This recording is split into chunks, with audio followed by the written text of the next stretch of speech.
When Love Stopped Breathing.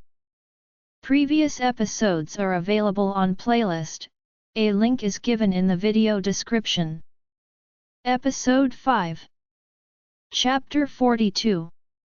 Yes. She assured Lola that she hadn't broken any bones and hadn't lost any blood.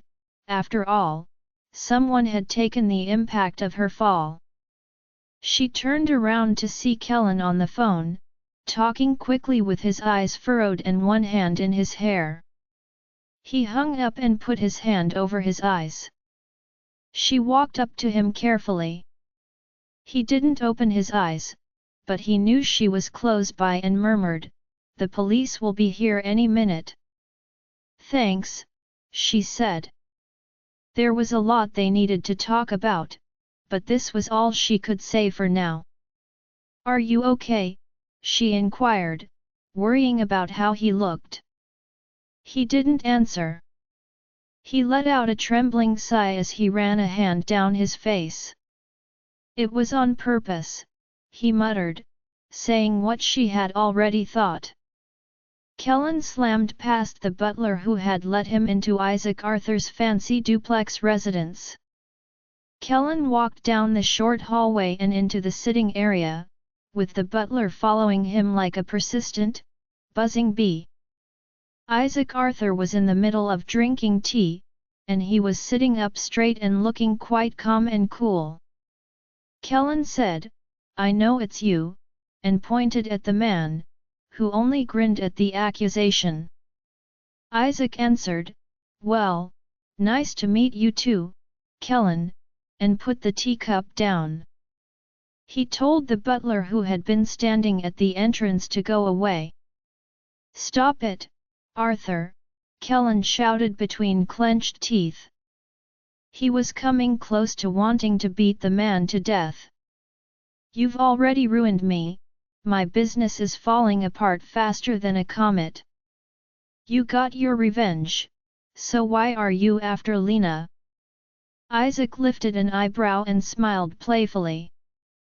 The bags under his eyes, the evident weight loss, and the fact that his hair was getting grayer were all physical symptoms that were very different from how calm he seemed. The man was stressed out and maybe perhaps not getting enough sleep. When people are in pain, the good and the bad react in different ways. Isaac tilted his head back so that the back of his head rested on the backrest of the luxurious sofa and said, "You think I'm trying to hurt your ex-wife?" Kellen squinted and said, "Oh, I'm sure of it. You and your father own the right to have people run over by a car." Isaac shook with a deep laugh. "Well, let's try something different now. Anyway, you're here to say." "Stop," Kellen ordered sternly. "Stop whatever you're doing right now. Otherwise, you'll be locked up in a cell next to your horrible daughter. The police have your name on their list of suspects, Arthur. And yet you're afraid of me," Isaac said slowly.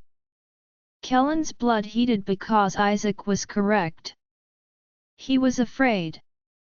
Afraid of what he would do next, afraid that Lena would get harmed again or worse. When he was one of the richest people in the country, that was one thing. But now that his firm had failed and his money was running out, it was like quicksand was sucking it all up, and he felt virtually powerless. It used to be easy for him to protect his loved ones and get rid of certain bad things. Kellen ran out of Isaac's flat, but not before hitting the old criminal in the jaw with a punch that broke bones. The police had talked to them, and practically every witness indicated that the terrible event appeared planned. But every one of those claims has the word "probably" following it. The officers also talked about the notion that the motorist was either inebriated or asleep. Kellen told them to offer Lena security, but he thought it was too much at the time and said they would rather wait for more information. He was too upset to handle it. He really wanted to hire bodyguards for her, but he didn't have any money. But thank goodness he still had thoughts. And that's when the stalking started, like he wasn't already doing it. He thought that if he couldn't afford her bodyguards, he could at least become one himself. He was not going to see any more blood on Lena, no matter what. Lena remained calm, but Damien and Lola were condemning the whole family of the mysterious truck driver. Their vocabulary is vibrant, their tone is crazy, and their eyes are searing. It had been like this since Damien got there and got a call from her. The police car sped away with an ambulance in tow shortly after the policemen took their statements. It was strange to watch Damien thank Kellen for nodding. It was awkward for everyone to stand there and not attempt to pull Kellen's head off. Damien had said, "What were you doing here, by the way?" as he put Lola and her in his car. Passing by, Kellen had said quickly, his gaze blankly fixed on her face. Lena wanted to think it was true. Kellen remained beside the road like a confused man as the car drove away. Lena couldn't take her eyes off of him until he was totally out of sight, too far behind. She moaned gently and closed her eyes, which made her head hit the back of the bench. That night, as she leaned against the window frame in her pajamas and looked out at the darkness, she saw Kellen, who she knew well, walking down the sidewalk in a hoodie. She knew she wasn't wrong, she could never be wrong about who he was, even if everyone else was. She furrowed her brows and stepped back into the gloomy room's shadows. And as Damien climbed into her bed, over a pillow that separated them, just like he had the night her nightmare had come back, she closed her eyes and knew he was still out there. And she wasn't sure how to feel about it. "Night, Lena," he said, moving his hand across the distance between them and over the edge of the cushion until it found hers. She liked how warm his hand was. "Night, Dammy." At that moment, she couldn't help but feel secure and warm, but also lost, confused, and in danger. There was just too much of everything, both good and awful. It was almost hard for her to understand everything because of how she was feeling. She understood what was true in the past, but what was this here and now? Whatever worry Lena had been feeling after almost getting hit by a truck, it all went away as soon as she stepped inside the orphanage grounds. It was a lovely day, and the grass in front of Gwen's home was even sunnier because of the sisters and volunteers who were getting everything ready at the last minute. Some of the older kids from the home were helping them in any way they could. Chairs were set up in the shadows of 4 huge oak trees across the grass, one of which was the oldest oak tree in the whole city of Felden. Lena walked with Damien and Lola, and for the first time, she noticed the Ashley-style orphanage building. It was old and worn out in some parts, yet it never appeared spooky. With so many innocent people and their altruistic saviors in the building, it felt more like a paradise than anything else. As they came through the main doors and into the hall, a group of kids in their best clothing ran toward them. Lola smiled and held up her camera. "Aren't you all looking beautiful? Now smile big and say cake." The kids all stood in line and yelled, "Cake!" Nancy, a 4-year-old girl, walked up to Lena as she was laughing and stole shy looks at Damien. Nancy had put on her favorite Elsa dress, but Lena saw that a few buttons on the back of it were open. Damien beat her to it before she could kneel down and button up her dress. "Hi there," he said slowly as he turned Nancy around so her back was to him. He buttoned up her dress and added, you look so pretty today." Nancy turned around, and Lena gasped as she saw the girl's face flush crimson. "Thank you. You've cleaned up nicely, too," she said in her usual bashful voice to Damien. Then Lola ran over to Nancy and pulled the small child away, claiming she needed a braid like Elsa's, too. Lena and Damien observed as Lola sat on a stool with a basket of various combs. Little girls lined up in front of her to get their hair done. "Nancy's got a crush on you," Lena said as she playfully jabbed him in the side with her elbow. Damien smirked like a wicked boy. His nose had little dents from wearing reading glasses a lot. "At least now I can say that someone is noticing my charms," he said, leaning in a little. She noticed the strange shade of brown that was taking over the normal hue of his eyes. She drew a quick breath because seeing into his eyes was so lovely. The way Damien's eyes seemed foggy had held her transfixed, but it also shook her. He broke eye contact with them and looked down at his side with a grimace. Then, a sweet grin came across his lips. Lena saw a bunch of lads nearby who were waiting for something. One of them, with a beautiful dark complexion and a head full of black hair, was pulling on Damien's pants. The lads moved a bit closer when they saw that Damien was looking at them. A cute blonde boy handed up a container of hair gel. "Miss Lola told you to make us look good." He laughed and said, "Aha." Lola smirked from the seat, and Damien looked up at her for a second. She had a 3-year-old girl with a pouty face sitting on her lap, waiting with a serious look on her face as Lola twisted her hair into a bun. The small girl seemed to think that if she uttered even one word, her hair would not be able to be knotted properly. Damien worked hard to make the boys appear good, and while he was doing so, Lena moved deeper into the building to find her favorite youngster and mother, Gwen. She saw many of the sisters in one of the nurseries for the younger kids after going down one of the hallways and stopping to say hello. She had on a modest white cotton dress with half sleeves that came down to her knees. It fluttered about her as she practically ran into the room. "Ah, there you guys are," Lena said with a smile as she walked up to the crib. "Are you going to change his diaper today?" Gwen smiled back at Lena with love. "All the sisters are busy right now. How are you doing, dear?" Lena helped Gwen put a new diaper on Dave, who was gurgling and screaming when he saw her.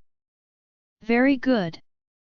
The doctor said I'm no longer in danger of dying, but I will need to have a session of radiotherapy after a while. And then you'll be completely better." He said so, Lena remarked with a smile, feeling better immediately at the notion of getting rid of her disease completely. "Mother Gwen," Lena stopped talking. She took a deep breath and allowed the question to come out of her mouth. "When I get rid of the tumor completely, will I be able to start the process of adopting Dave again?" "Of course you can," Gwen said, and Lena let out a breath of relief. "I was going to talk to you about it after the party, in fact." Lena let the hope in her heart spread all over her and never stop. Her eyes shone with happiness at the thought of a dream that suddenly felt so real. It seemed like fate had gotten weary of clashing with her all the time. Things were going so well for her that she dared to hope for the best. They sat in the front row of chairs that had been set out for them under the oak trees. Damien sat next to her, and then Lola sat next to him.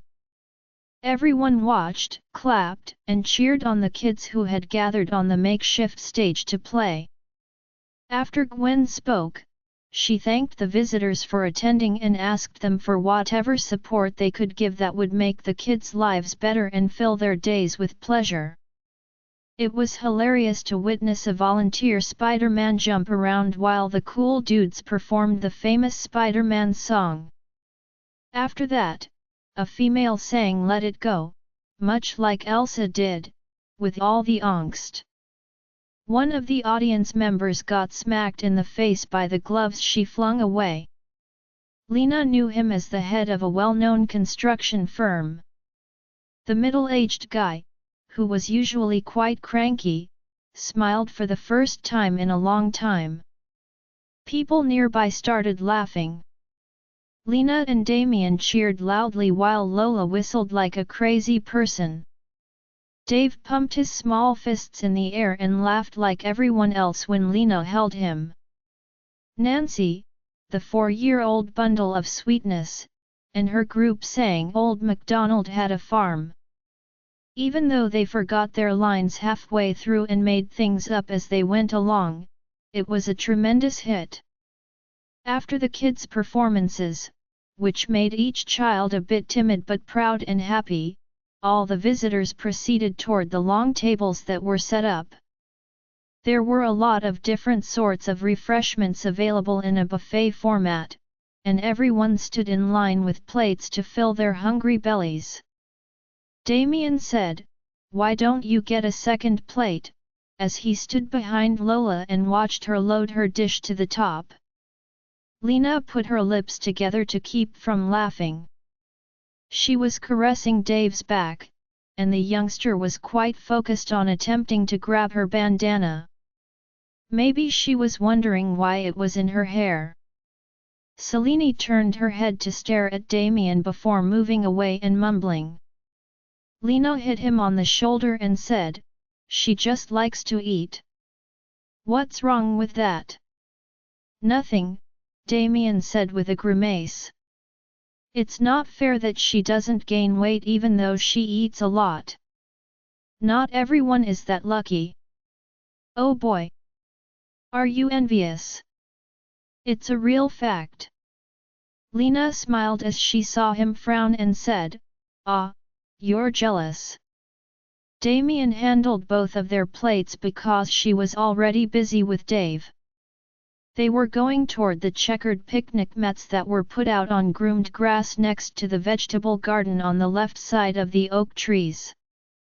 Lola was already sitting on one of the mats with her legs extended out in front of her and her mouth full of chocolate cupcakes. She put Dave down in the middle of the mat. She sat down in front of him and cooed back to his babbling. The sound of a guitar playing in the microphone came out of nowhere and filled the air around her. Lena stopped right away, not because of how well the guitar player played or for any other reason. She simply knew who could play the guitar like that. It was more of a gut feeling than a scientific reality. When her face swung to the side, and she saw Kellen from the side, her gut told her she was right. What was he doing here? She was shocked and wondering. He was on stage, sitting on a high stool and playing the song Tale as Old as Time. The Holy Beast has graced us with his missing presence. Wonderful! Lola said, not impressed, as she chewed on a piece of cake. Damien merely growled softly. Since he knew he had stopped Kellen from being hit by that huge vehicle, he had been very passive about her since yesterday. Little Belle whirled around with Spider-Man in front of the stage. The incident was funny, but Lena couldn't take her eyes off Kellen as he deftly moved his fingers across the strings. She still remembers all the nights they spent together while they were dating. She would sit on the balcony of his apartment and be entranced by his guitar playing. She had always felt that he would have been a great singer if he didn't have to run his father's business. Kellen abruptly changed the direction of the song and spun it into a new one as it got closer to the conclusion.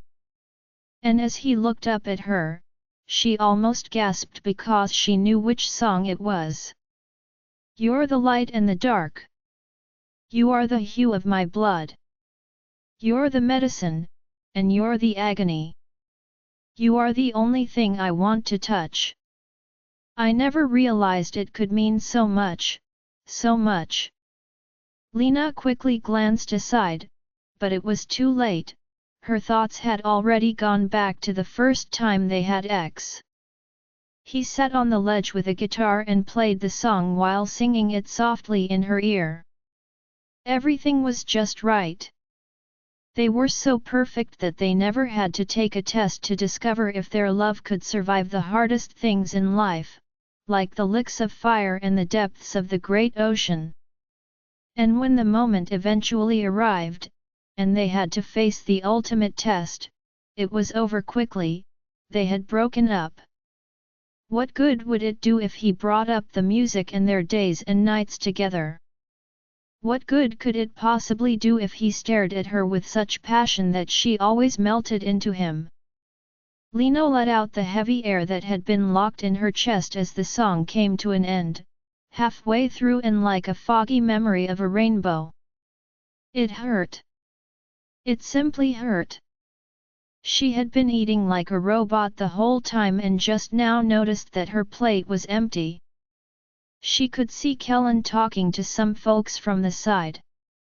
Damien discreetly pulled her plate away, and she could see he wasn't staring at her on purpose. But his face was normal, somewhere between happy and welcoming to people who wanted to be with him. Lena, on the other hand, understood better, she could see the shadows. He had learned to read her, and she had learned to read him as well. Their friendship had grown stronger while they were both at their lowest points. She was sad, and he was under a lot of stress from establishing his business. They had learned to stand up for one another and had battled together. They were still battling. Dave was whining like a baby, and Damien had put him on his lap and bounced him gently to quiet him down.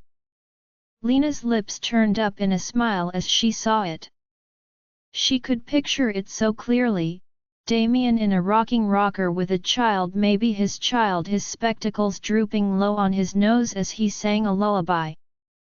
She blinked and shook her head, then she rose up and brushed her clothing down. He needs to sleep, she whispered quietly as she leaned down and opened her arms for Dave. Damien finally looked up at her and smiled softly. He gave her the baby. She said, I'm going to put him in his crib. He nodded without saying anything. All of a sudden, it seemed weird. Damien looked at her for longer than he needed to, and she fidgeted, not knowing if she should say something or just turn around and leave. After a few more seconds, he eventually looked away and lowered his head to look at his open hands. Lola was glancing back and forth. Do you want my knife or what? To break the silence, she eventually spoke, her expression emotionless. It's like, guys, this is boring. The universe needs some action. When Lena stepped into the orphanage building, Dave had already drooled and was resting his head on her shoulder. His eyes were half closed. She was halfway down the empty hallway and close to the nursery doors when she heard footsteps behind her. Lena, Kellen said. She stopped in front of the nursery door and turned around to see Kellen standing just behind her. When he saw her holding Dave in her arms, his face changed into an unfathomable look. She saw that he had dropped weight by looking at his whole body. His shirt was a touch big, and his muscles weren't as big as they used to be. She turned away again without saying a word and went inside the nursery. As she put Dave, who was already asleep, into the crib, she could sense eyes on her. Kellen was resting against the door frame with his arms folded across his chest as she straightened up. His eyebrows were wrinkled, and his gaze showed an amazing emptiness and then a need. She could feel tears welling up in her eyes, but she forced them back down hard. It wasn't hard to figure out what was going on in his head. It was a shattered dream, a wish that was never intended to come true. She walked out past him and into the hallway.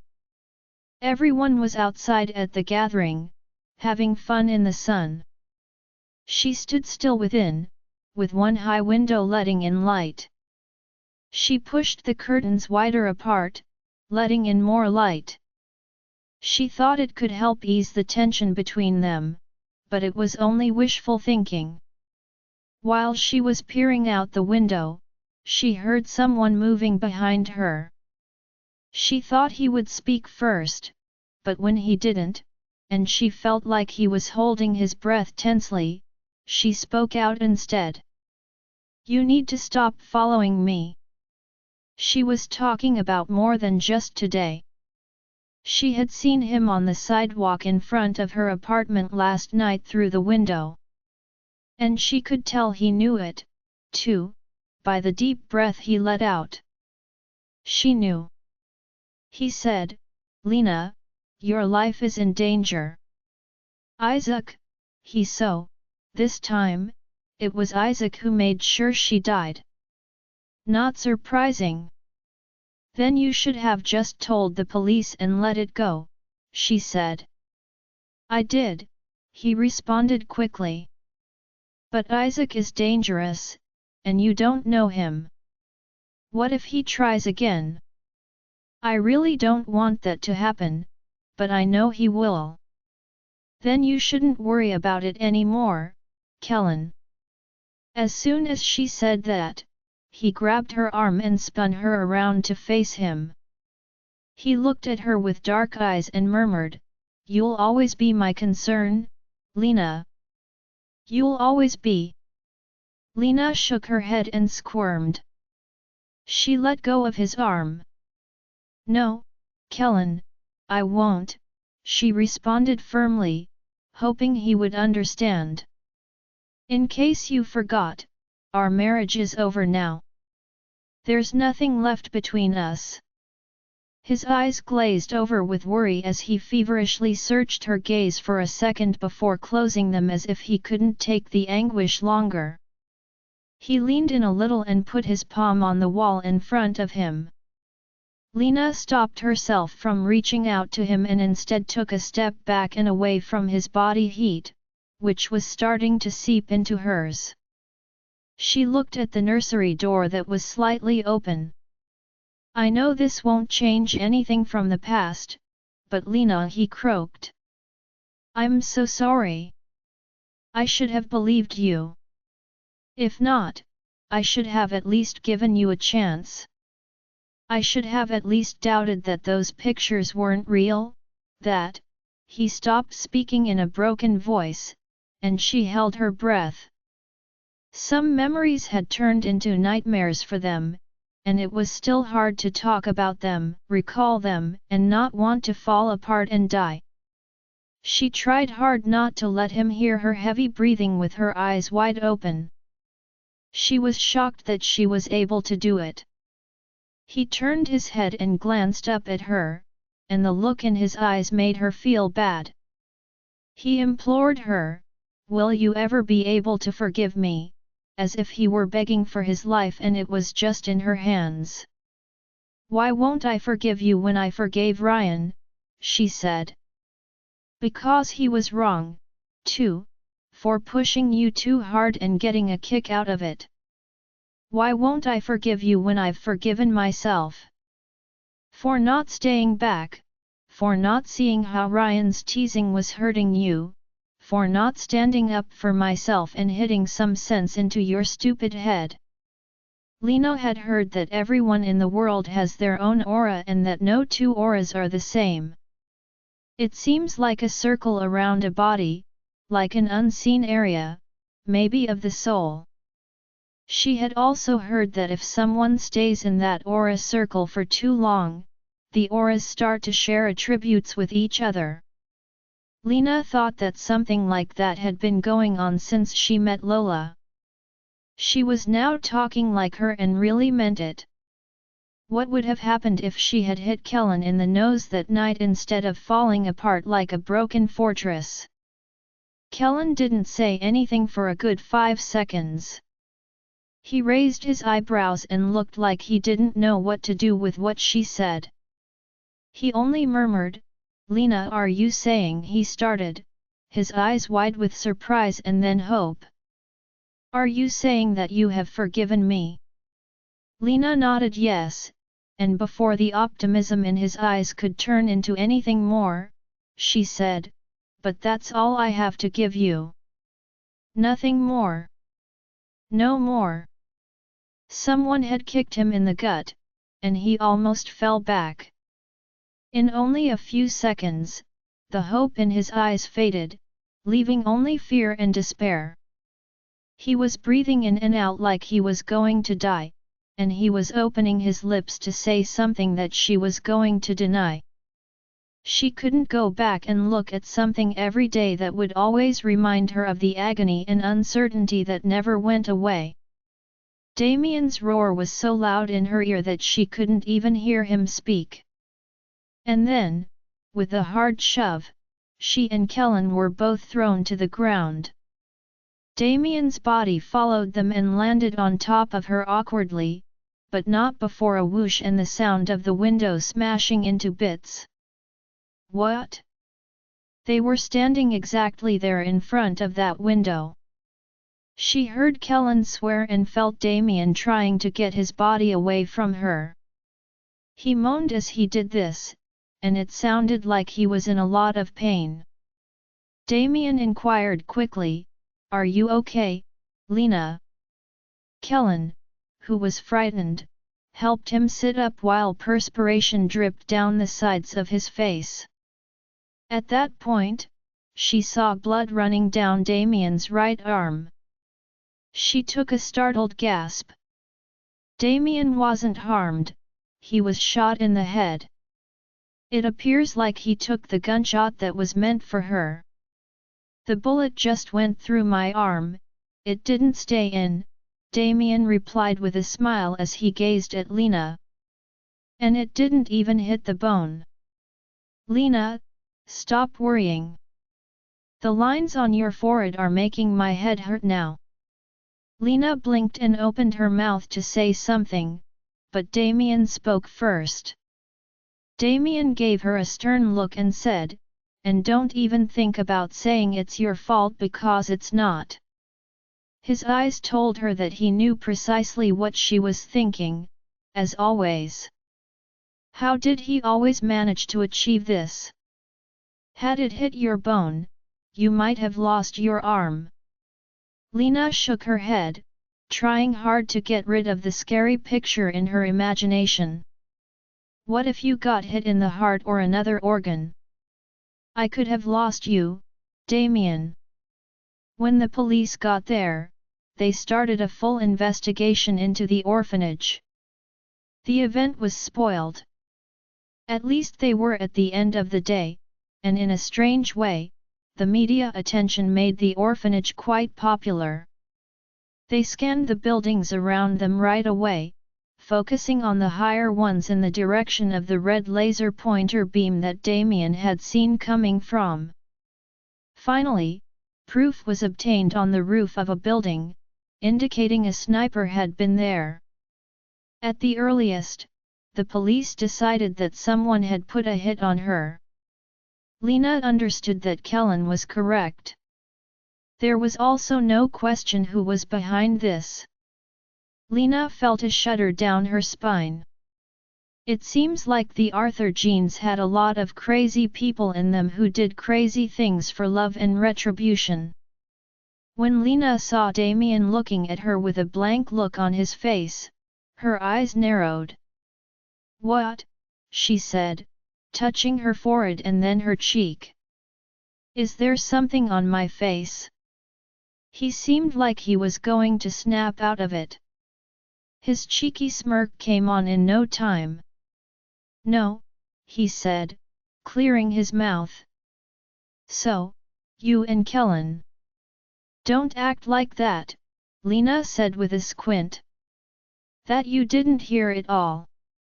She was shocked to see the tips of Damien's ears become crimson.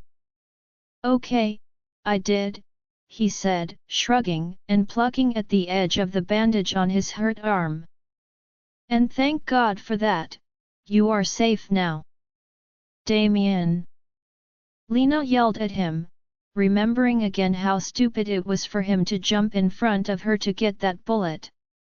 He raised the corner of his mouth and gave her a friendly grin to make things better. "Don't worry, babe. If you had lost me," he said with a twinkle in his eye, "then I would have still come back to you, but as a ghost. Picture me sneaking about your apartment and frightening the heck out of you every once in a while." Lena's brow twitched, which was something she often did when she was about to get angry or laugh. She hit his good arm hard with her lips pressed against the grin. "Not funny," she remarked while pretending to frown. "Ah, but it was so bloody scary when I took you and Lola to see that horror movie." "What was the name?" He stopped to think for a second. "I didn't scream like Lola," she yelled back, her eyes angry and her smile wide. "I beg to differ," he said quietly. She hadn't really yelled, she had only gasped in amazement every time the ghost had suddenly appeared out of nowhere. Damien would still make fun of him, though. It was still a surprise how he knew and leaned in every time she gasped and whispered, scared, in her ear. "Besides," Damien said with a sigh, leaning back a little deeper onto the cushion, "a psychic in my hometown told me that I would die by drowning in the water, not by getting shot or something." Lena made a face. "A psychic?" Damien clicked his tongue. "Just a strange gypsy woman my mom knows. Mom has a crazy group of friends, and you wouldn't believe how out of the ordinary things get when I go home for a party or dinner." Lena was prepared to ask more about the psychic, the drowning, and her mother's strange parties. A charming frown that showed both fear and interest appeared on her brow. But then a staff member brought hospital food. Damien made a frown at that, and Lena laughed and said, "Oh hell, it's your turn to eat the good food now." Kellen sniffed as the cold wind blew dust into his nose. His eyes shot skyward, and just as he had thought, there were clouds. What went wrong with this city, with Felden? People here would get rained on out of nowhere, no matter what time of year it was. In Brooklyn, it didn't rain like this. Rain was only allowed in certain seasons. People would know what to expect and how to get ready for it.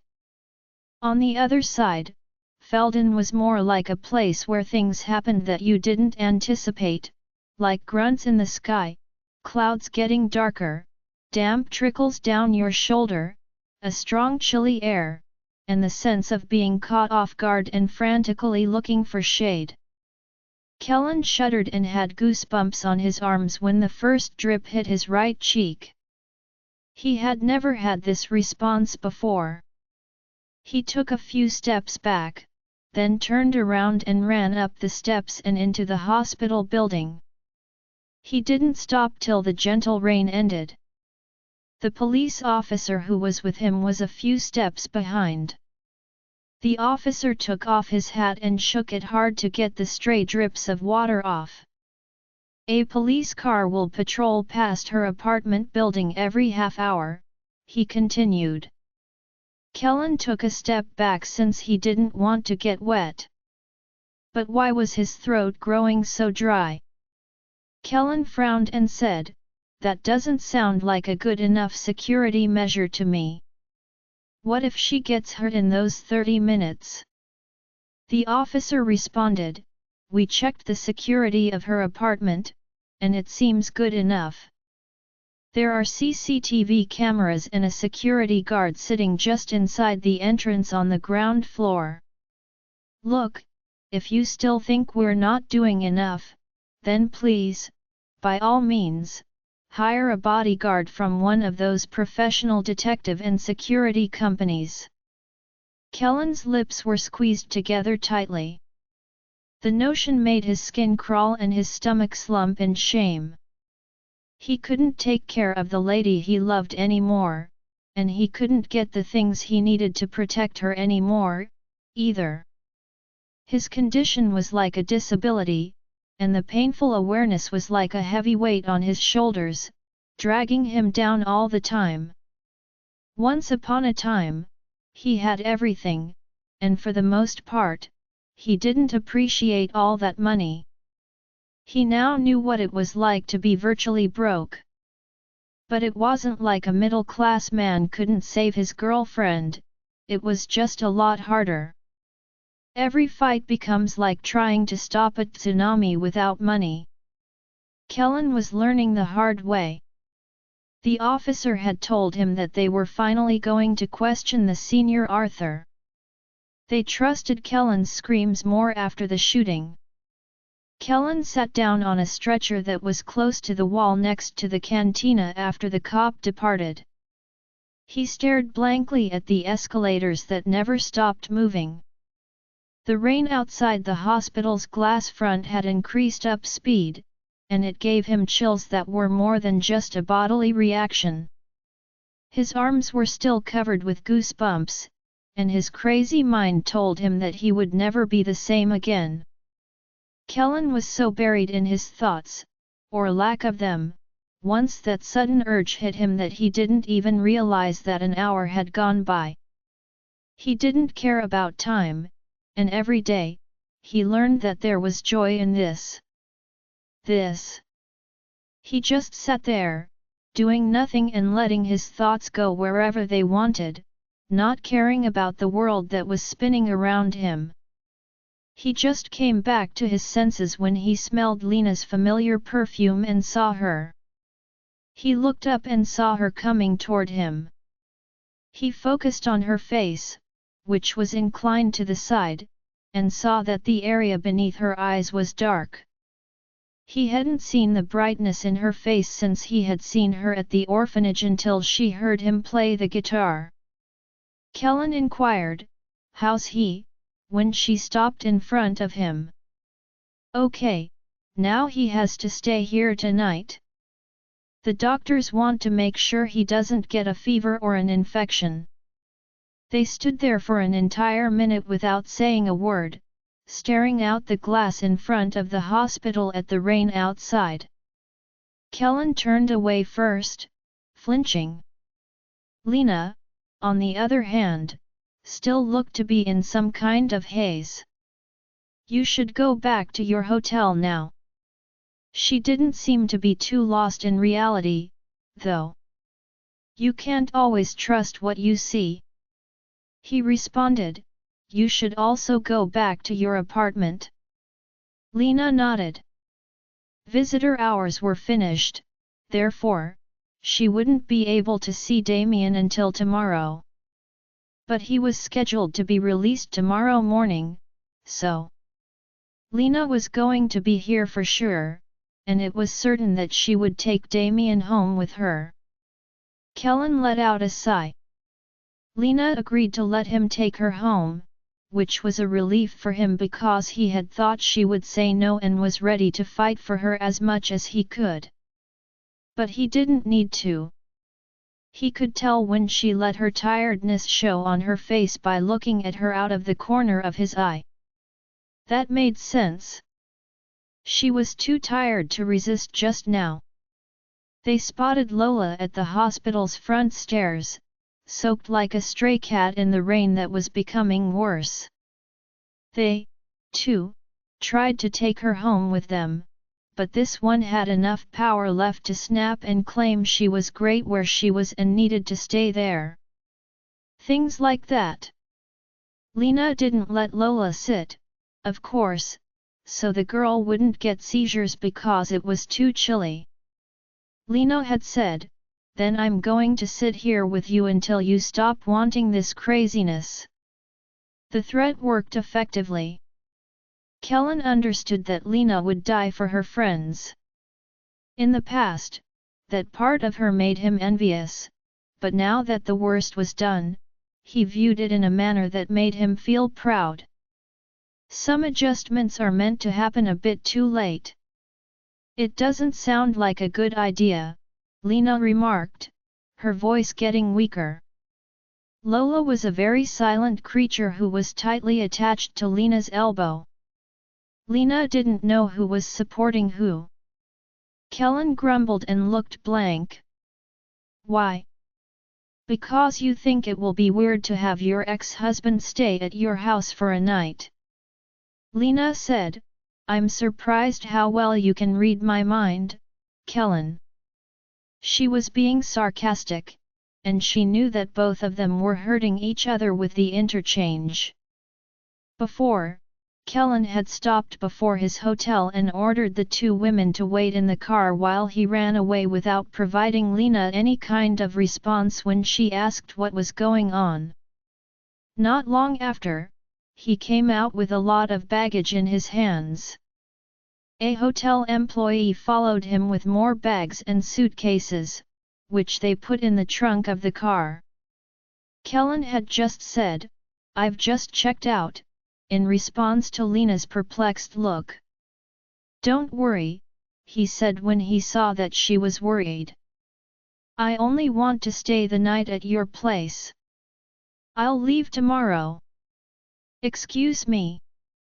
I don't remember asking you to spend the night." Lena had moved up in the back seat while Kellen pulled off into the road. He groaned doubtfully, "Lena, I don't really trust the police's plan for your safety. Isaac is dangerous, and you need to trust me now." There was silence between them for a minute after that, but then Lola spoke for the first time since leaving the hospital. "To protect Lena, you had to leave the hotel completely? It sounds like you're going to move in with her." After another full minute of stillness, Lena held her breath until Kellen's tense shoulders slumped in the driver's seat in front of her. "I'm going to stay in a cheap motel." Back to now, Lena was still quite confused as she unlocked the door to her flat. Not wanting to trust what it sounded like it was going to be. She knew that Isaac had hit Kellen back hard and that his business was going down. But didn't he have any money saved up for himself? She understood that practically every businessman had a backup plan, and even though they sometimes go bankrupt, they always find a way to get back on their feet. It sounded so strange to her that Kellen might be dragged down to his knees like that. The second option, that he was only attempting to find a method to get into her house, looked better. That night, dinner was short and quiet.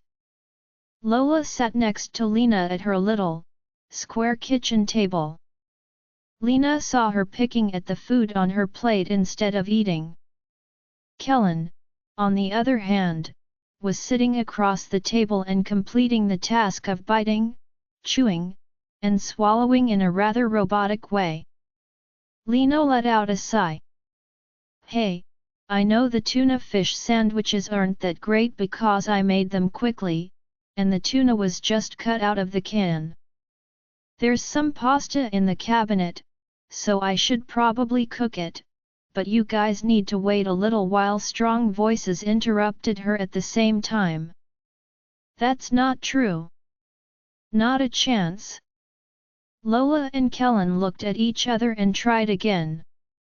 "This tuna is so good. I love everything you cook." Both of them moaned in annoyance. Lena's eyes got bigger. "Damien's arm is toast, and I'm still shocked. I'm just worried about what Isaac might do next." Lola grumbled, and Kellen puffed. Stop it. Talk to you later. Lola flung her arms up in anger, and Kellen crushed the sandwich in his hand. Lena shook her head and smiled. Okay, everyone, let's just enjoy what we have on our plate right now, Lena replied hurriedly before their tuned-up chatting started again. Yes, they did. Again, quietly. And they thought this was better. Kellen cleaned the dishes even though Lena didn't want him to. Instead, he had replied calmly, Go, take your medicines, Lena, and gently swatted her hands away as they reached for the sink. Go to bed now and take your medicines. You've had a long day. Lena stood next to him and took a step back. It was easy to detect that he didn't clean the dishes very often because she observed him do them. When they were together, they always had a maid. He had a maid come to his flat twice a week while he resided there. She quickly exited the kitchen the next second after turning around. It was strange to see him do anything like wash the dishes. It felt so private, like they were playing home again and not how it used to be. Lena took off her bandana and went to bed, letting out a sigh of relief. She was sliding into the comforter when she heard Lola's voice and stopped. People would comment, "You're getting much too used to being bald." Lena's mouth turned up at the corners. She put her palm on her head and felt the little hairs that were already breaking out from the velvety smoothness. Well, I guess so. After the initial misery and shyness wear off, it feels strangely freeing not to have to deal with all that hair and the extra work of cleaning and caring for it. Lola moved around on the side of the bed where she had been sleeping. She had chosen to remain the night because Lena had asked her to. Because of you, Lena, I want to shave all my hair off. Lena merely smiled and sank into the warm pillows. For a time, her mind drifted to the couch that Kellen had claimed for the night. Lola Lena called a few minutes later when their breathing got too loud. When we're too weary or drowsy, we're more likely to stay up for hours after going to bed, feeling angry that sleep won't come. The brain is so cruel, it never shows pity for the body's pain. Lena had privately called it the owl syndrome. Lola's voice was muffled since the comforter was over her face, and the end of it was tucked snugly under her head. If you didn't pay close attention to her breathing, you would be scared since her whole body was straight. Lena laughed as she saw that her friend's way of sleeping seemed more like a dead body lying peacefully. She had heard that how someone sleeps shows who they really are. So, what does Lola's way of sleeping say about her? Lena remarked, I wanted to ask you something, but she was a little apprehensive. Go ahead and ask, Lola said. Please don't ask me to marry you. She inquired gently, do you like Damien? There was a lengthy gap, and it seemed like Lola had really stopped breathing. Lena's thoughts went back to the phone call she had with Ryan earlier. The guy was crazy out there in Brooklyn when he heard about the attacks on her. Lena had to work hard and for a long time to calm him down and talk him out of booking the next trip to Felden. But what was shocking was that he cleared his throat and questioned her about Lola at that point, wondering how she was doing. The question seemed common, but Lena remembered Ryan's additional attempt to make it normal. And then there was Lola. Lena had never seen the woman so upset, silent, and not like herself before. Why can't feelings ever be simple? And why do they have to be abandoned so often? Not wanted? Lola. Lena screamed out again when her friend's body was covered from head to toe and didn't answer. "Shh, Lena. I'm sleeping." Lena leaned back into the pillow with a sigh of laughter. She was too tired to start an argument by saying that a sleeping person couldn't possibly answer. Certain inquiries must go unanswered, and certain secrets must stay hidden. Lena's plans didn't work out the way she hoped they would. Damien did get out of the hospital the next day, but then his mother called him. She raced to Felden when she heard that her son had been shot. It was clear that Damien had to go back to his own apartment immediately. And he did it, but he looked like he didn't want to. Damien requested, "Come inside," as she dropped him off. His eyes were a little fatigued, but he looked at her with the same kindness as always. "I'll definitely come by later to meet your mother. For now, let's give her some time alone with her son. She must be stressed," she remarked with a smile before getting back in the car and waving farewell. Kellen chose to stay at Lena's for a few more days because of what was going on. Once again, "Kellen, I'm sure I can handle things on my own," she said. Kellen grumbled back. "I'm not going anywhere until Isaac is completely out of the picture."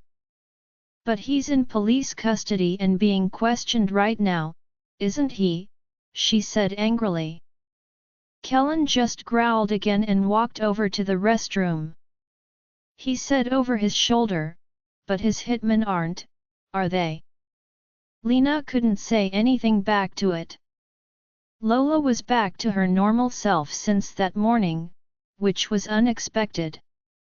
And Damien never got to see how crazy she had been the day he was shot.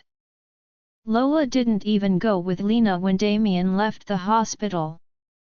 She went to the boutique instead, saying that the business needed at least one top-notch, responsible individual. Lena could practically feel the layers of skin and flesh on her body peeling off in the afternoon. That may be because Kellen was there, quietly brooding in her modest apartment. So, she even made the decision to go to the shop. Of course, Kellen's car was behind her, but it stayed a good distance away from the cab she was in. What was he attempting to do? Being secretive? Well, then, he was doing a terrible job at it. At least it wasn't as unpleasant as when they were stuck in her little apartment with the aura of unresolved issues hanging around. "Why are you here?" Lola yelled at Lena as soon as she saw her walk into the store. "You were supposed to stay home and rest." Lena shrugged and went into her little office in the rear. Lola stayed very close behind. "I've gotten better. Yes, I'm still weak, but trust me, Lola, it's not going to kill me." Lola snorted. "You're one of the sweetest people, Lena, but that doesn't make you any less stubborn. It's as annoying as diabetes, you know." Lena didn't say anything. She merely slipped behind her desk and started to move the modest stack of paperwork about without any real purpose. Lola stood quietly the whole time, with her hip against the desk. Lena had a feeling she needed to say something, and it may be very important. And after a few long minutes of stillness, she was proven right. "About," Lola said, clearing her voice. "Last night, Lena, what you asked." Lena stopped. "At last." "Yes," Lola said with a sigh. "I like him. I like Damien. But then again, who doesn't? But you know what? It's not that all-consuming, novel-worthy kind of like. Oh, how do I explain it?" She stopped for a second and wrung her hands in frustration. Lena listened patiently and never interrupted. Have you ever had a crush on one of those cheesy, hunky heroes in the movies or TV shows or something? Like, you freaking want to have someone like that in your life, and you daydream about it a lot. This feeling is not real, and it's more because of the fact that you live the idea of being loved by someone so impossibly wonderful like that. Yeah, that's what I feel. I've been the witness to how Damien healed you, how he takes care of you, the way he looks at you. Lena, I want someone to look at me like that. Because come on, look at me. No matter how much I try to deny it, it's true that I'm bloody getting old. I just ripped off a gray hair this morning, Lola informed with wide eyes as if she was struck in fear just by the memory of her gray hair. And even though I say I'm fine alone, I am, but that's not what I want when I see Damien looking at you. Lena's facial muscles froze, then let go and turned into a frown. Looking at you. Lena shook her head, saying no to the plan. Damien only sees me as a friend, Lola, she said slowly. And maybe what you want so badly is already just an arm's length away. You just need to open your eyes and see it. She thought of Ryan and realized she shouldn't take things any further. It was still too early. And things might go wrong before they even start. She smiled to herself as she saw Lola's face wrinkle up in intense contemplation. It was the finest thing she could do for her pals. The next morning, the sun shined on Felden in the brightest way, making it seem like there was no evil any place on earth. But Lena was smarter than that. There were layers of darkness behind the dazzling brightness, waiting for the next careless move of an unsuspecting victim. Kellen followed her like a good little boy whenever she left the safety of her apartment. And she decided to keep her thoughts to herself about it. Kellen was aware that she was aware. When he walked into her apartment just a few minutes after she had last night, it was clear in his eyes. It was strange how calm they both were about it, as if there was an unwritten agreement between them. Lena had generally stayed quiet because of the weird sight behind Kellen's calm eyes. She knew him well enough to recognize that the feeling was pain, and the amount of it seemed unbelievable. For a long time, she had been able to read Kellen like a book, both when he was happy and when he was sad. Things had changed a lot, yet she knew that certain things remained the same. She had been injured, shattered, and beaten in the past, but none of it could make her heartless, especially when that heart had belonged to the same guy for so long and so completely. She also thought it was stupid to kick someone who was already bleeding a lot. Lena walked up to Damien's apartment door, which she knew well. She took a deep breath and then knocked on the wood surface with her knuckles, first softly and then more firmly. When the door opened a little bit, she saw a woman's face, maybe in her late 50s. Then the door opened all the way. Lena had no idea that wrinkles could make someone seem so good. The wrinkles on the woman's face gave her skin character, and the lines around her eyes and lips made her look quite kind. There are some people in the world who will always make you feel good about yourself. These folks are a vacation from the poisonous world and its constant attempts to pull us down. One of them was Damien's mother, Sophia. Lena learned about it in the following few minutes when the mother took her into her son's house. In a hurry, Lena sat down at Damien's dining table with a happy Sophia and a platter of freshly made cookies and hot tea. Lena smiled and remarked, "You've really taught Damien well, Sophia." He cooks like a pro." She laughed as Damien's ears turned a little pink. Sophia winked, nevertheless, and seemed proud. "I know, dear, I've raised him well. Now my life will be complete only if he takes charge, marries a nice girl, and has the grandchildren I've been dreaming about for so long." "Mom!" Damien yelled as the redness swiftly spread down his cheeks. Lena smiled, which showed that she was having fun. "That would be great," she said in a mocking tone. But then, for a brief moment, Damien and Sophia looked at one another, and their features became serious. It was impossible to tell if she had made it up or read the moment wrong. Lena gazed down at her hand as she dipped a cookie halfway into her teacup. She didn't know that she had been eating the cookie like this. She had done it before, as a youngster, and she had done it at the wrong moment. She raised up the wet cookie with a look of shame on her face, but it broke in half and fell into the tea, spraying some of it around. Lena was horrified to see the melting cookie piece slowly sink. She moaned as she heard others laughing around her. Sophia's voice was soothing as she said, "It's okay, dear. Being yourself is fine, so you should never be afraid of it." Damien reclined back in his chair in a way that made him feel better and smiled at Lena as she glanced up at him.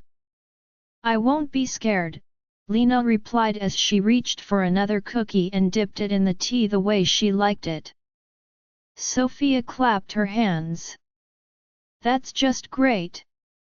Later, while Damien was taking Lena home, they stopped at the closed door. Damien looked across the kitchen, where his mother was fumbling around after saying goodbye to Lena. "Will you go to the next hearing of the case?" Lena nodded. "Yeah. The lawyer was saving me for last.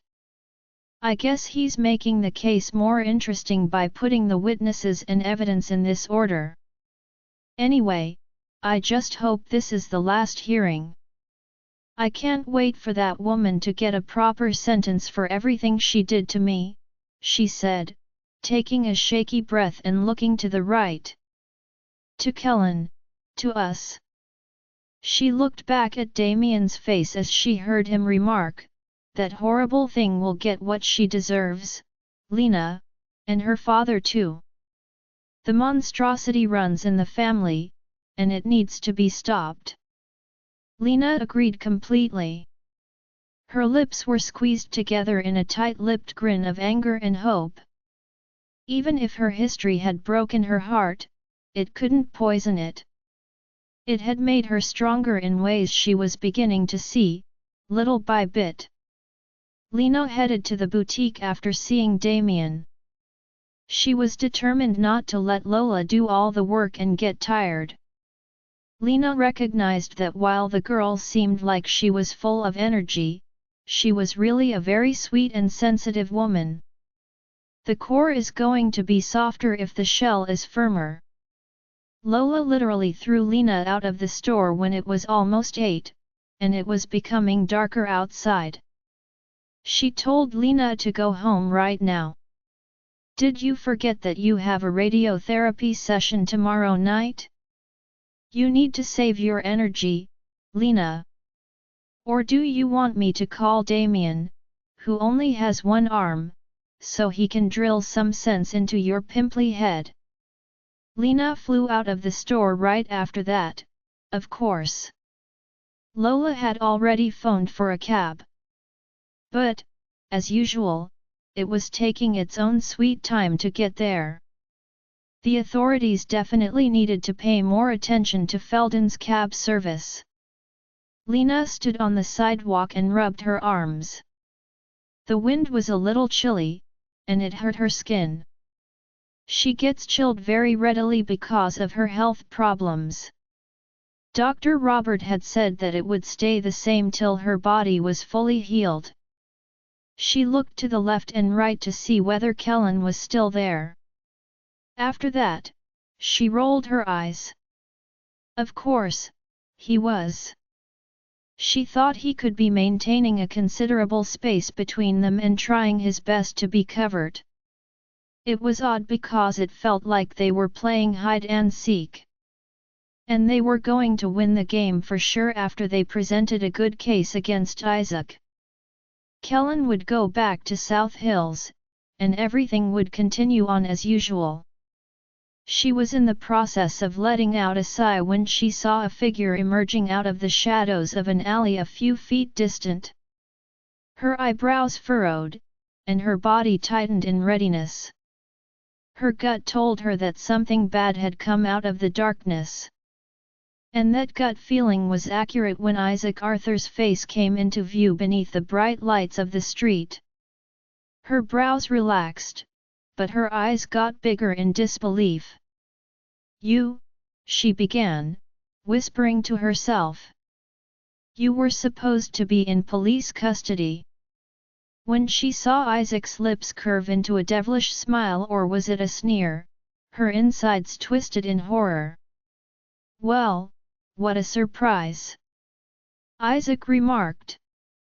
"I think I have my ways of getting out of jail, and that's all I need to get back at the woman who ruined my daughter's life." Lena gasped when Isaac's hand delved into his coat and pulled out a revolver. "Can't trust anyone else to do the job." His pupils shone with resolve. Lena took steps back that made her trip, even though she knew she could never be quicker than a bullet. Lena's startled eyes stayed on the gun's barrel, and her feet moved back without her meaning to after that first stride. Isaac, on the other hand, stayed where he was, unimpressed. Why bother when the bullets were happy to do what he said? Her pulse raced as she saw him tighten his hold on the rifle. His jaw became rigid as he focused. Her instincts went all over the place. This was the time. He was going to pull the trigger immediately. A scream rose from her, but it got trapped in her throat as soon as his curled finger started to pull back the trigger. But suddenly, as the gunshot rang out in the night, a masculine body sprung on Isaac with a roar, coming up from behind him in the dark. Lena heard the sound of a gunshot flying by her shoulder, just missing her. She fell to her knees with a guttural shriek of fear. She saw Kellen's face in a blur and watched him pull Isaac's hand quickly to an awkward angle. The agonizing crunch proved that the arm was fractured. Lena jumped and put a palm over her lips. Isaac yelled in shock and anguish. The pistol had already slid out of his fingers a long time ago. He tried to get away from Kellen's hold, but it was too tight, so he tried to attack with his one decent hand. Kellen didn't waste any time. His fist sailed through the air and hit him hard in the face. He didn't stop there, though. It was like he was possessed by rage, sadness, and just plain insanity. Lena was shocked and remained half-kneeling on the ground, looking at the sight and breathing heavily in anger. Kellen knelt over Isaac's scarcely moving corpse just a few feet away from her and hit him with his fists as hard as he could without stopping. Isaac had been moaning and whimpering for a while, but Kellen's constant attacks made his body cease moving. Lena gasped and quickly got up. She said, "Kellen," and ran toward him with trembling legs. Kellen didn't appear to hear a word, though. His face was twisted in wrath as he focused only on pounding Isaac until there was nothing left of him. Kellen didn't even seem to realize that Isaac wasn't moving at all. Lena stopped directly next to Kellen and tried again to get his attention. "Kellen! Stop!" But it didn't work. She saw the sorrow on his face, the way his eyes shone with angry tears, and the way his mouth twisted into an angry grimace. His hair was damp and stuck to his forehead in a messy way, and sweat was dripping down the sides of his face. Lena had never seen Kellen like this in all the years they had known one another. And she could see and feel how strange it all was. Something inside him had broken. Something had come apart. Before he was gone forever, her shaking hand still extended out. Kellen, when her shaking fingers touched the sweaty flesh on the back of his neck, he stopped moving. Isaac's face twitched just a little bit, which made Lena sigh with relief because she knew the creature was still alive. But for how long? That she didn't know. His condition was simply too bad. We need to call the cops," she said, but then she stopped in the middle of her sentence as she saw Kellen looking down at his bloody hands with a blank look on his face. He had never looked her way before. He looked like he had stopped breathing, and his shoulders were tight. Then he started wiping his hands over his shirt as if he was trying to get rid of all the blood on them as quickly as possible. He kept saying no, no, no under his breath, and his breathing was harsh and frantic as if he were getting rid of something worse than what was really going on. But all he did was get a messy coat of red paint all over himself. Lena's stomach hurt so much that she couldn't stand it. Her heart hurt to see it. She didn't know what to do just then. She might hold him in her arms or try to rouse him up from the spell he was in. No, God! What has happened to Kellen? It was like being locked in a nightmare that would never stop, lost in a circle of bad things that kept happening. Why would fate do this to them?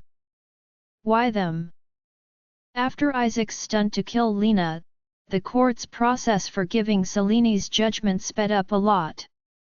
Selini, on the other hand, was taken out of the courtroom and put behind bars for many years while Isaac was in a hospital ward, having treatment for the severe damage Kellen had done to his bones and facial muscles. The Arthurs were ruined. Even though justice had been done, Lena still couldn't feel the hole in her heart closing. She felt like she had won, and she enjoyed the taste of retribution, but she knew it would never bring back what she had lost. She knew he felt the same when she saw Kellen's shiny eyes flutter away from her. Damien, Lola, and Ryan, who had raced back to Felden to attend the hearing, applauded and clapped. But only she and Kellen, who were seated far apart from each other, had the same look of sorrow. Lena expected Kellen would come up to her when he was done talking to the lawyer, but instead, he left without saying anything, which proved her incorrect. She kept looking at his back as he walked away till she couldn't see him anymore. Damien's happy voice pulled her out of whatever universe she was in. "Let's go." She nodded up at him and smiled back as he did. The night sky was full of stars that were so beautiful and mysterious that Lena wanted to run toward them even more. Their secrets were so far away that they were impossible to attain. People stay going because they have unmet wishes. Close your eyes. Now. Damien's hurried instruction from next to her made her grimace. Why? She moved a little on the grass they were sitting on. He rolled his eyes and pointed at the small ball of light moving between the millions of frozen stars, some of which twinkled and some of which were completely motionless. "Can't you see that shooting star?" "Oh," she said, blinking at the teasing gaze he gave her. She laughed and closed her eyes. But she realized that doing so helped her see better. Wishes shone like fireflies behind her eyelids, drawing her in and making promises that made her want more and more. There was the loss and the past, but there was also the future calling to her in the night wind. She stood in the middle and waited. A thumb lightly stroked her face, and she opened her eyes. Damien's intriguing eyes, which had always fascinated her, gazed back at her with passion. She could almost make them out. But was she going to hear?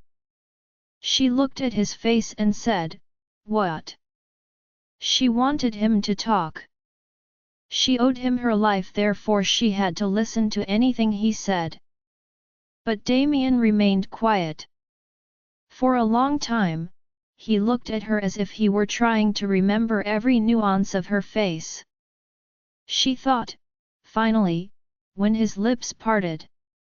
But then he closed them up just as swiftly. His mouth turned into a grin that was something between sorrow and determination. Words were gone for good. "You've been waiting for Kellen." It wasn't a question. She shrugged and turned her head away. Gwen called to say that Dave's adoption paperwork was finally complete after over 2 weeks and getting the go-ahead from Dr. Robert that she was finally clear of the malignant mass in her brain. It would be an understatement to say that Lena was quite happy with the news. She was no longer sick, and being a mother was just around the corner. She laughed and sobbed, and then she decided to have a party. There was a modest celebration at the orphanage to celebrate the happy occasion when the adoption papers were given to her. Gwen had said that she could take Dave home the next morning, and everyone around her seemed happy. Lena had asked her close friends and co-workers to join in the fun, and she had also called Kellen to invite him over. She expected he would come because he was still in Felden and was sleeping in a motel, even though she hadn't seen him since they last met in court. She didn't know how many times she had peered over her shoulder at the entrance during the whole party. But Kellen never showed up. And in her heart, she realized that everything was coming apart. As she sat under the starry sky in front of the orphanage building, she tried in vain to get her thoughts together and do something with them. Damien's query broke the silence. "Did he even call you back and say he wasn't coming?" She shook her head to say no. "Hey, Dami!" Lola said too loudly as she suddenly appeared in front of them. Damien groaned and ran a hand down his face. "Lola, I told you not to call me that." Lola let out an annoyed sigh as if she were the one who should be outraged. "Ryan says he's going to take me away from your store and make me his personal tailor. He's even offering me a lot of money for the job. What do you think? Are you ready to lose your best employee?" Damien smiled and pulled out his phone. He started to type on it. "Who am I to stop you from being stolen by him?" He was now more focused on the phone than on the angry woman who was virtually jumping on her feet. Lola's eyes blazed with anger. She glanced at him for a long second, which made Damien feel uncomfortable when he saw it. "Fine then," she eventually said, stamping her foot on the ground and hurting the grass below. Then she turned around and went, adding over her shoulder, "You're a bore anyway, and it's more fun to beat Ryan up. Crushes can come and go, but the thin line between love and hatred is sometimes worth the risk." Lola's loud and quick footsteps as she ran straight at Ryan made both Lena and Damien clutch their breath. Damien's fingers suddenly wrapping around Lena's wrist made her let out her breath. She turned her perplexed gaze to him and saw that he was getting up, his expression full of determination. "Damien," he said, "let's go." "Where to?" she asked in shock and fear as he pulled her up.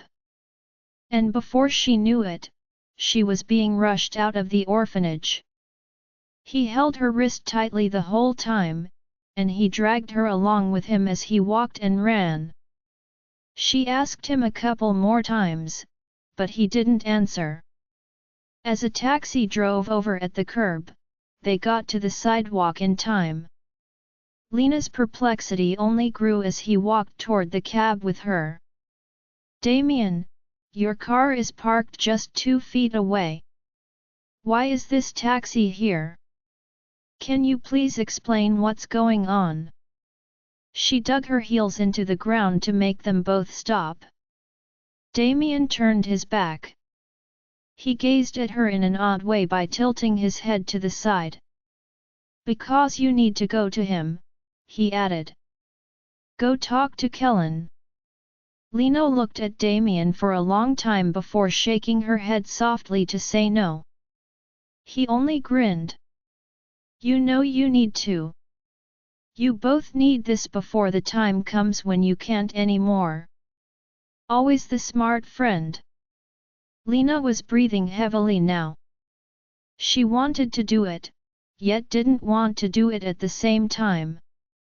She was locked in a mystery. It was sad because she already knew what the last answer would be. We can sometimes see where we need to go, but we're not bold enough to take a step toward it. Thank God for angels that push us to move when things are hard. Damien gripped her shoulders and told her to get in the cab.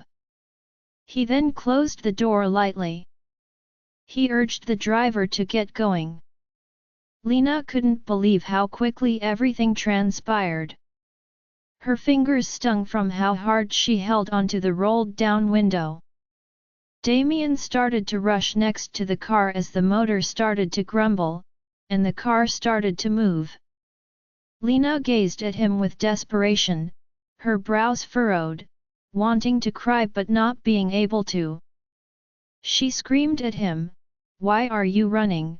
so he could hear her above the sound of the motor. Damien laughed, and the sound was full of feelings. "I don't know."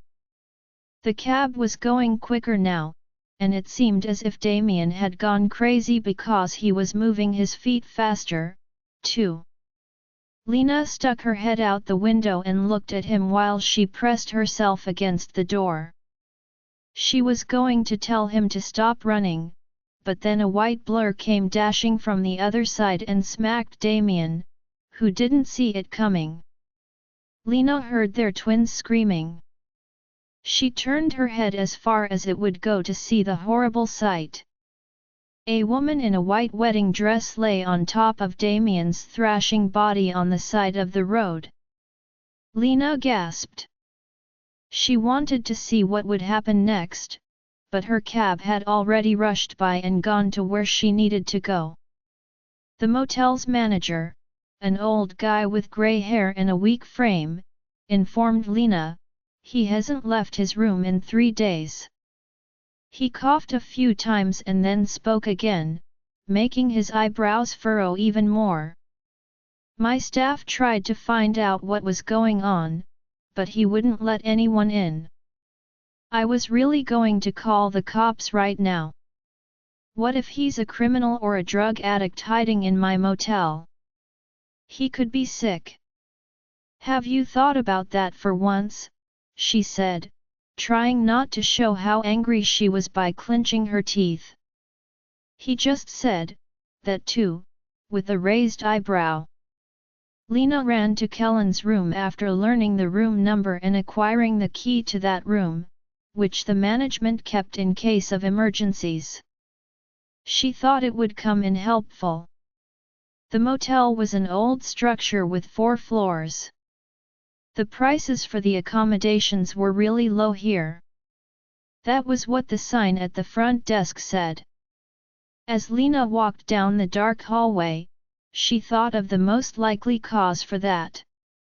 It wasn't hard for her to figure out the cleanliness standards or the absence of them. She got splinters in her palm and scraped off some flesh twice while grasping the banister and climbed up the creaking stairs as fast as she could. She didn't stop for a second when she got to the room, even though she had a stitch in her stomach and was breathing hard from racing so fast. It may also have been the terror that was swirling through her belly like the blades of a blender. She took a deep breath and turned the key in the lock, getting ready for whatever was coming. The metal doorknob was rusted and frigid to the touch. She held her breath and pushed the door open. It was dark. She reached for the switch on the wall and flipped it, but it didn't work. When did the lights go out in this room? She pondered, her gut twisted with worry. Through the small, floor-to-ceiling crack that she thought was the door to a balcony, a little light, dull and disappointing, came in. The fact that there was a light there made the darkness next to it appear much stronger. The shadows are what make it spooky, not the utter black. She held onto her tiny handbag with her fingers. She nervously pressed it on her hip, where the cloth practically dug into her bone. She went inside, leaving the door wide behind her. She could immediately feel her eyes getting used to the gloom. Now, she could see the shapes of the furnishings better. To her left, in the middle of the room, was a single bed.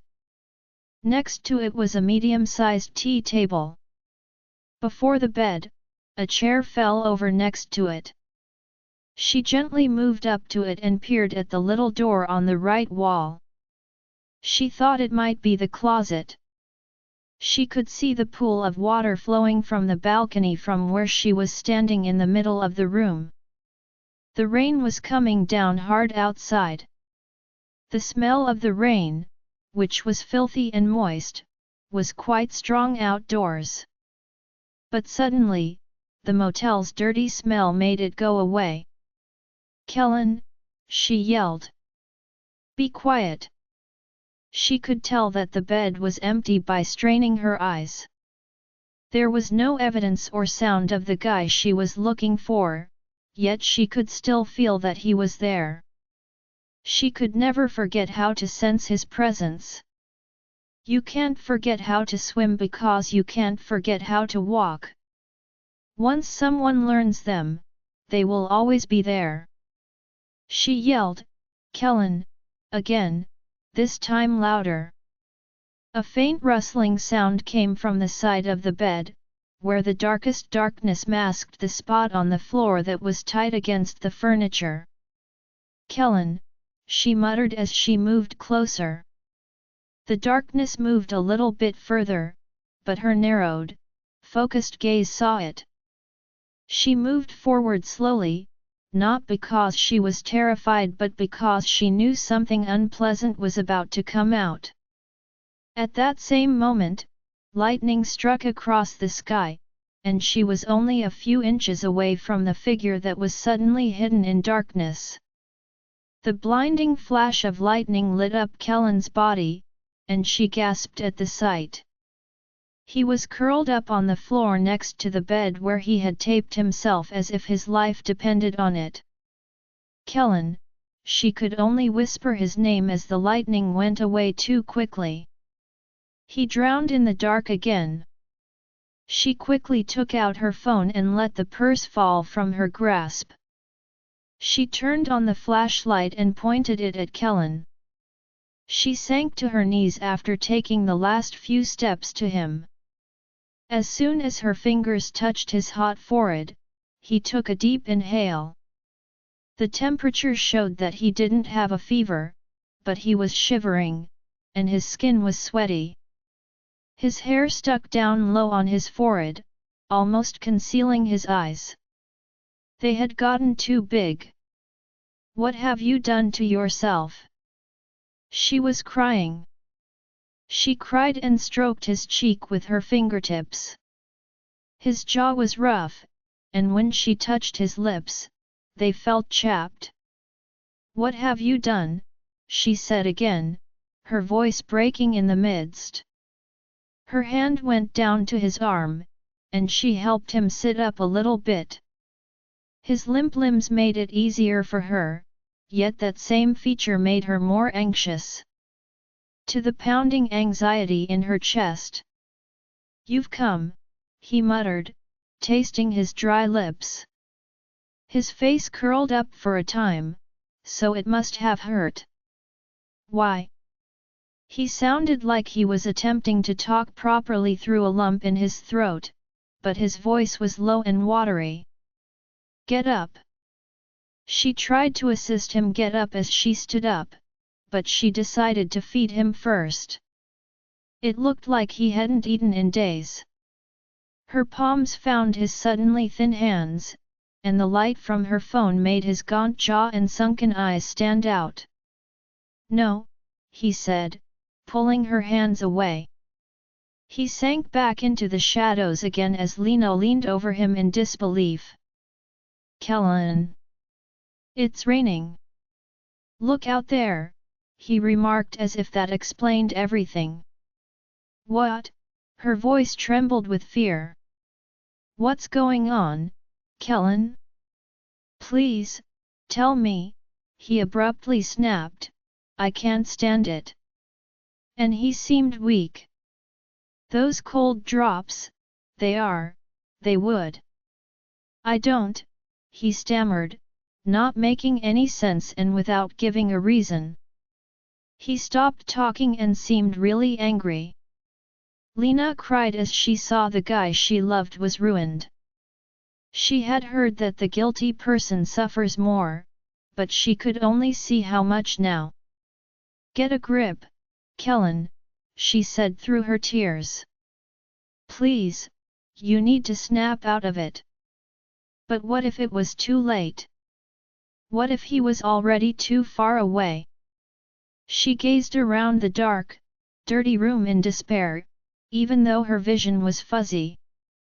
"You have to leave." His blank tone cut through the sound of the rain in the background. "But this is the place I deserve." "I can't leave," he murmured, and with each syllable, he sank more into the gloom. "Leave, leave." Her cries were taken away. She stopped moving. "Feeling guilty is bad for you. People who cut themselves feel quite guilty. People who kill themselves think they don't deserve to live. Our own imaginations tell us that we deserve nothing but what we are doing to damage ourselves. Only shame and misery count, reasons don't. They claim that the devil lives in hell, but what if he really lives in our heads? What if we're already in that hell?" "No, you don't," she said firmly. "You don't deserve it. Don't you ever say anything else again." She was breathing hard. She gripped her phone so tightly that it seemed like she was going to die. Kellen gazed at her without blinking, and she was relieved that he was finally paying attention to her and not what had broken them apart. She gripped his wrist and gritted her teeth to keep from crying again as she felt the bones of the once muscular arm. When her sadness sought to drown her in a world with no way out, she was blessed to have friends. Kellen didn't have any. She could see why he got lost so easily. She forced him to stand up by taking advantage of the fact that he was distracted by how she had changed. She held his wrist tightly the whole while she took him to the balcony. He stopped with a gasp when his bare foot hit the puddle of water that was seeping from the open door.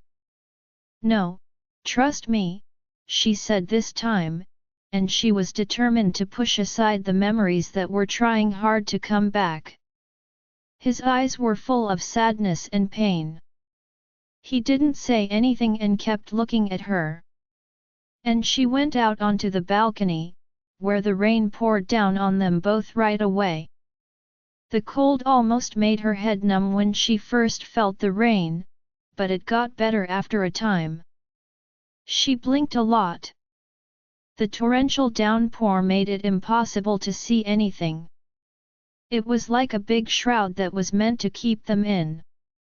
Kellen's hand was shaking in her hold, and when she moved to the side, she saw that his shoulders were shaking, too. The rain did a good job of hiding his tears if he was sobbing. It must finish in the rain if it starts in the rain. You need to go back to Brooklyn, she murmured, trying not to cry. He shook his head strongly to say no. You must, she said, turning to face him completely and forcing him to do the same. Isaac's in jail. You can get back at least some, if not all, of what he took from you. But first, I'm going to assign you a counselor, Kellen. Don't argue, you need help, she said in a whisper yell as he shook his head almost violently. Her eyes begged him to listen to her, even if her voice was demanding. What is the point? He said with a mournful laugh, his eyes burning. You can't live like this. He pulled his wrist out of her grip and turned away from her, leaning against the rusting railing. He let out an angry growl. I can't live without you. She got close to him, close enough that the rain wouldn't drown out her voice. Look at us, Kellen, she remarked. We're both hurting. Life has taught us so much through the storms and rains, but it has also hurt us over and over again. If we get back together before we heal completely, before we learn to breathe normally and get our lives back on track, we'll just be setting ourselves up for another mess. She stopped to take a breath, which was a much-needed break. She saw that his shoulder had stopped trembling. Dave is in the picture now, too. He shouldn't have to live in a bad home.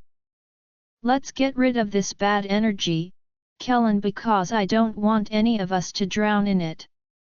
She smiled through her tears as she saw him chewing his lip and nodded in agreement this time. He looked up and smiled back at her, saying, I dream about our child a lot. I do, too, she said, and then she moved closer to place her forehead against his. A second went by. He muttered, Can I come to see you sometimes? She nodded. As friends and nothing more, until, he finished for her, later. She let him kiss her one final time before drawing away so that the familiar and always present sense of love wouldn't blind her again like it did years ago. Because love should never be blind, it should always be a choice when feelings take over the head. And heaven isn't a location. It is a state of mind that can't just show up out of nowhere, it has to be earned. Frustrating it is, Dr. Robert had been mumbling to himself, appearing stiff and angry. When Damien cleared his throat, the unemotional genius looked up from the reports he was holding. Lena took out a big breath. Join our Facebook and WhatsApp group for more updates, link is given in description. Rest audiobook will be continued in next episode.